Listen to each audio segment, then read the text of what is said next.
The holidays are just around the corner, and are you looking for presents for that Tesla fan? Well, this video is for you. I'm going to be going over 9 different products from Jowua.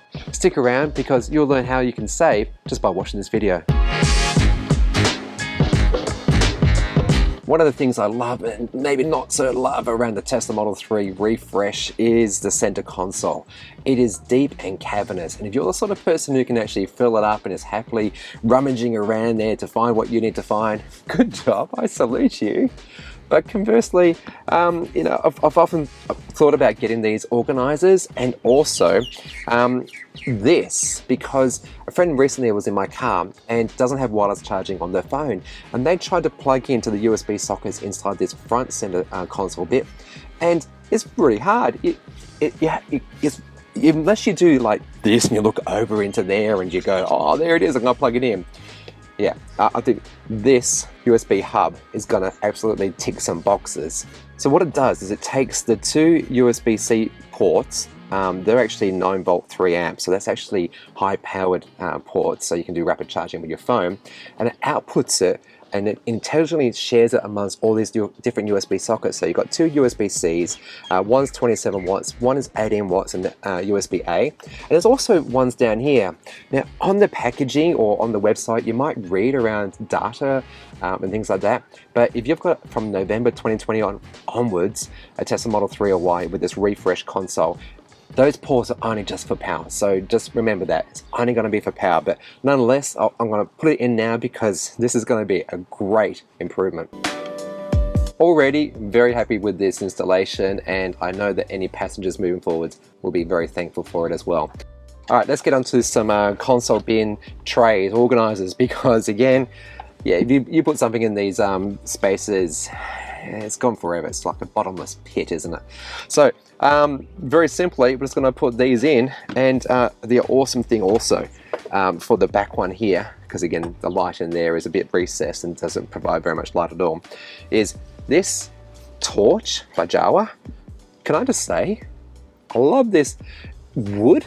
It actually feels very nice. It gives a bit of a retro feel, especially the end here. Let me just turn it on.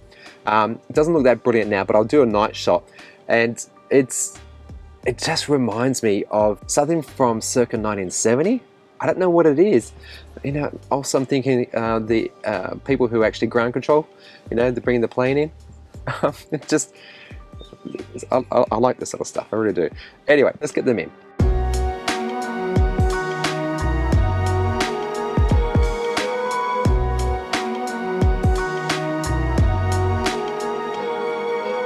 Okay, another great addition, highly recommended.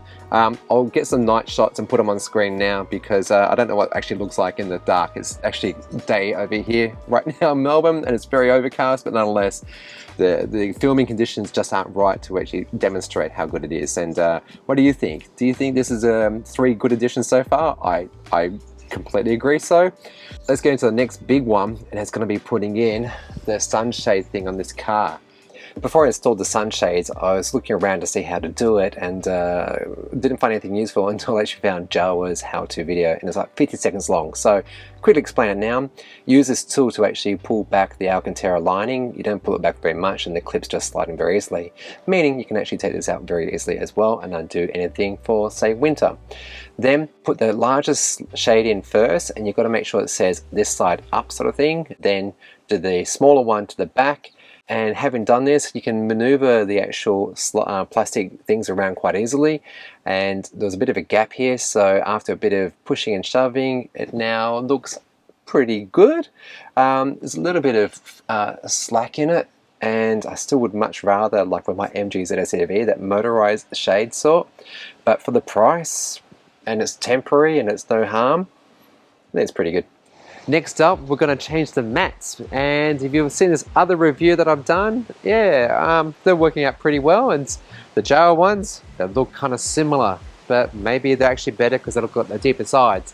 So let's change them out and see how they look. These Jowua all-weather floor liners for the interior as well as the trunk and the front, they're made from a special compound that is not rubber, it's not foam, it's kind of a hybrid of each, and features anti-skid backing with hook and loop fasteners so that it won't slip around or move once you put them in. and really high raised edges that keep dirt, mud, rain and water from actually getting onto the carpet that sits underneath. There's this weird protrusion on both the passenger and driver's side, and it's close to the actual seat, so it won't get in the way of your foot. And it's designed for umbrellas or slippers. I don't know. It actually helps pulling it in and out of the car. Yeah, I'd much rather that they didn't have that bit because it breaks up the flow of it. But nonetheless, I found them not slippery, fit really well, in fact better than the set I already purchased, and should stand up well to the test of time. Real quick, before I get into the next one, did you know you can actually rent this Tesla Model Y on ev.com.au? Use my referral link below and get yourself $30 off your first rental. And the reason for this awkward segue is I have to frequently vacuum and clean this car for renters. And one thing that really annoys me is underneath the Tesla Model 3 and Y seats is this rear vent, you know, the footwell vent that's for the heating and cooling. And it's unprotected and stuff gets in there all the time. And this footage, this is faked. But this side is not, and it's bloody annoying. So a very simple solution from Jowua is this hydrophobic mesh cover. It's got Velcro around all four sides, so it sticks very easily to the carpet and can be removed and reapplied quite easily, and it prevents gunk from getting into that vent and will actually make it a lot easier. And being hydrophobic, if water should spill down there, it's kind of semi-permeable. It won't go through unless there's really a substantial amount of water, mind you, but drips and drabs and, you know, kids spilling drinks. Yeah, this is, I wish I got this sooner, to be honest. Now, the last one for this video is one I've been kind of deliberating on for a while. I purchased this basically when I got the vehicle, and along with the wireless controllers, which I love, by the way. And you want to check out what they are like and the full review, because whenever you're maybe waiting for somebody, you're doing some charging somewhere, and you're bored with Netflix and YouTube, they're great. You just press the home button once they're paired, obviously, and you can do all the games in the Tesla Model 3 and Ys.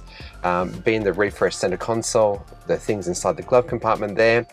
So setup's a little bit fiddly, but otherwise, you know, for casual gaming that it is, they're great. Anyway, so again, just go follow the video. I'll put it on the end card if you want to see that one. I've been delaying about putting this on my screen because I actually really like the screen as it is. The fingerprints I don't like. I don't know, I was thinking to myself, this is a great solution because it cuts down reflections and it cuts down on fingerprints. And so maybe now's the time to actually give it a go, because I can put this on and if I don't like it, I can take it off. Before we apply the screen protector, which is, by the way, it's actually made from 9H tempered glass. So it's going to protect the actual glass itself. And I've seen plenty of pictures and people on the interwebs where for some reason, somehow, I don't know how, but they've actually cracked this screen in different places, typically down on the edges. After giving it a good clean with the alcohol, it comes with a microfiber cloth, new one because it's nice and clean. We do not want any little bits on this screen. Dust absorber, aka something that's sticky. A few moments later. So align the frame from the top to bottom and gently place on the screen. That was very easy. Slide and apply pressure to secure the protector. Oh, that's satisfying. See that going? See that going? Gently remove the frame from the screen. Doesn't matter if I've got air in there, I'm going to squeegee that out.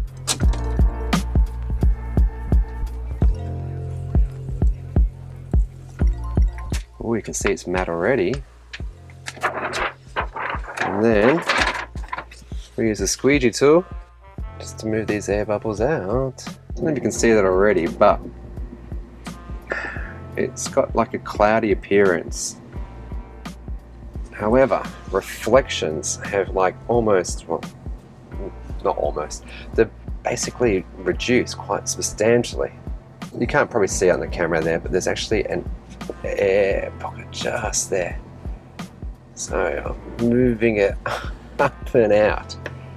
I guess the benefit of this system is that you can remove this. It's a no harm installation. If I don't like it, I'll just take it off. Alright, I've got the screen on now because I couldn't tell if there was any air bubbles, and it's looking good. Like, let me just see. It definitely has reduced the sharpness of the screen. It's because it's a matte finish. Yeah, it's not as sharp as it once was, and that was my concern.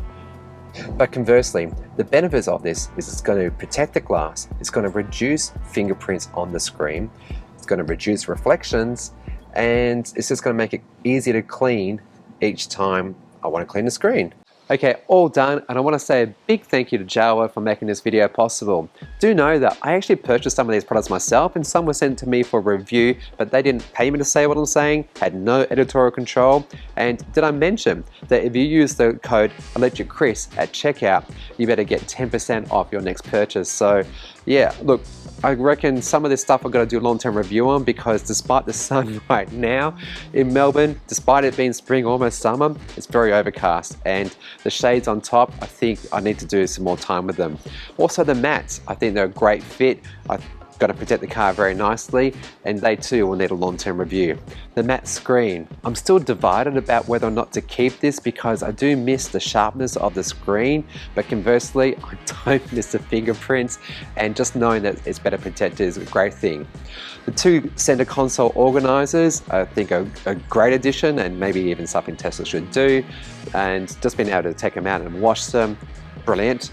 The USB hub with light, mate, that's going to be, it's already so much better compared to what Tesla provides for you. And the fact that it actually manages the power, so across all those different points, so USB-Cs, USB-As, it's going to provide fast charging for those who actually need it, and maybe not for others, but nonetheless it's I think great.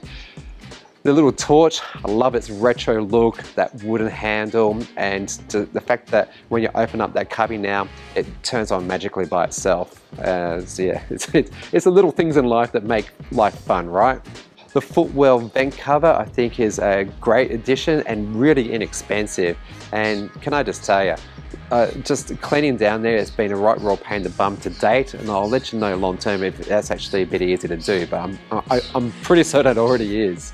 The game controllers are fine for what they are, just a casual sort of gaming experience. Sure, they're not PlayStation or Xbox quality, but yeah, this is just something that I might do on occasion.